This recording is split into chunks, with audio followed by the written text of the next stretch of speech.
I have so many success stories with helping young people across the world. I've been to 80 countries and I've helped young people in so many different ways. So stopping gun violence, helping young people go back to school, supporting young people through education, allowing young people to just give them a space and an outlet to be heard, for them to be able to be successful as young people and navigate them away from the life of crime. Just having some families come over this year and sit down, and once we present them with their stuff, some break down because they've had no support.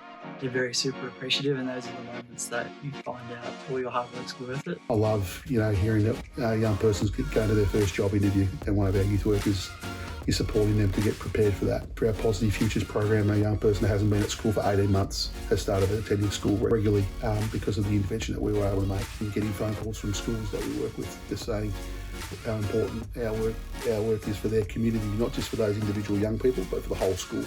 A great achievement in my role so far would be a particular young person who was struggling with his sort of family dynamic. Parents are fighting. He found him and his brother were constantly getting pulled into it, and just having those sit-down chats with him and talking to him about how he felt, put boundaries in place with his parents. Most other people would think are, fairly small improvements, but with youth work it's huge, because everyone's like, oh, they've got to be grade A students and all that. And it's like, no, just getting them to go to school or just getting them to talk about these sorts of things is huge stuff. I came across a young man. He didn't have the best relationship with his father. He would often couch surf and sleep in his car. I made sure that he was connected to the right services. He was pretty lost. I gained his trust. He was able to flourish. He was able to maintain his own job, gradually became more confident.